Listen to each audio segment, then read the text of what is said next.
Damien Leon, you are a sick man with sick thoughts, but you are a master at your craft.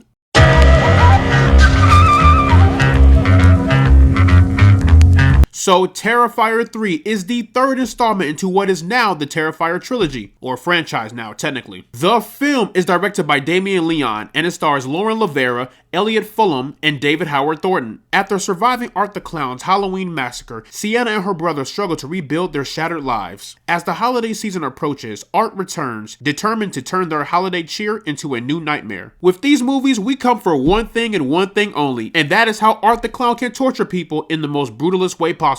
Yeah, Art the Clown does not hold back in this movie. If you thought Terrifier 2 was disturbing, brother, it does not get any better. At this point, it's only up, up, up. I don't know what it is, but when it comes to the Terrifier franchise, their use of practicality is way more effective than other horror films that have used practicality. The effects of the practicality for the kills in this movie are way more sinister this time around. There were some kills that I thought were pretty cool, clever, and kind of badass. And then there were some other kills that I thought were just pretty gross for the sake of being gross. Like, I get it, movie. I get it. You want to appeal to all the sick weirdos out there who have their little twisted fantasies when it comes to torture, blood, and gore and all that.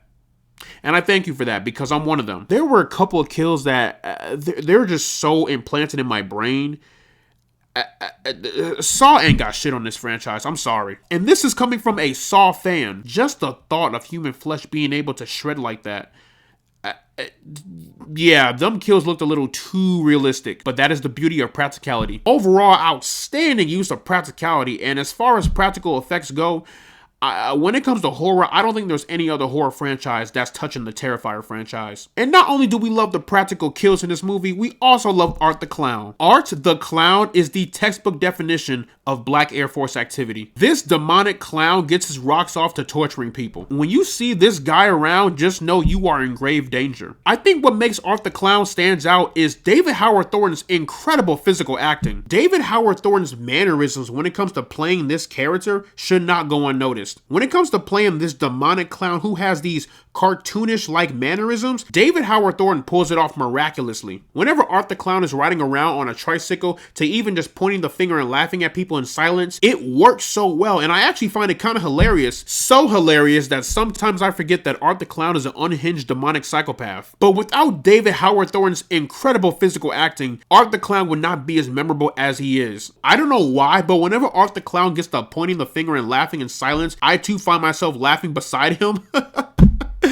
Is something wrong with me? Regardless, I like Art the Clown, and he is what makes this franchise great. And speaking of great, Lauren Lavera as Sienna Shaw is one of the greatest additions to this franchise. I truly believe Damien Leon and the entire crew struck gold when they casted her in this franchise. First of all, Sienna Shaw is already a well-written character. The amount of pain and suffering this poor woman had to go through the past 2 movies is crazy. The amount of trauma that she endures but yet keeps on fighting is what makes her great. But when you have a well-written character, you gotta have a great actress. And boy, oh boy, I could not imagine anyone else playing the role of Sienna Shaw. This girl is incredible from start to finish. When it came to bringing in the emotions, the heart, the soul, and the grit of this movie, Lauren Lavera gives it her all. Even when it came to showing moments of how she's trying to move forward and progress her life given the circumstances and the traumatic events that she's experienced. It's not easy, it's rough, and Lauren's performance truly elevates that. I want to see her in more future projects outside of this franchise because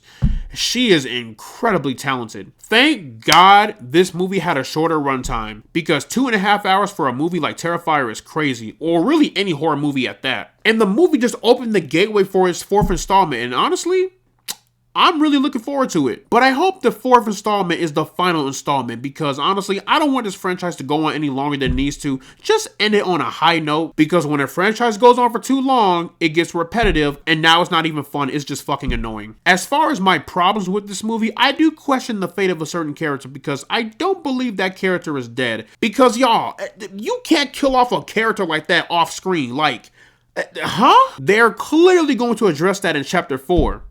At least I hope so. And just like most horror movies, I really question the intelligence of people in these horror films. For example, if I see a man on the CTA covered in blood dressed up as a clown, I'm walking away. I'm not finna entertain that shit. Or if I'm at the mall with my child and I see some guy dressed up as Santa Claus, and not only does he have blood on his fingertips, he also has blood on the Santa Claus coat, I am not bringing my child near that person. Like, what are we talking about? Ladies and gentlemen, we live in a world where common sense is not very common. But in the end, y'all, Terrifier 3, I had a bloody fun time. The kills are grotesque and disturbing. The story is actually pretty decent. Laura Lavera is great once again. And overall, it actually has me really excited for the 4th installment. Please end this franchise on a high note. So, plugging Terrifier 3.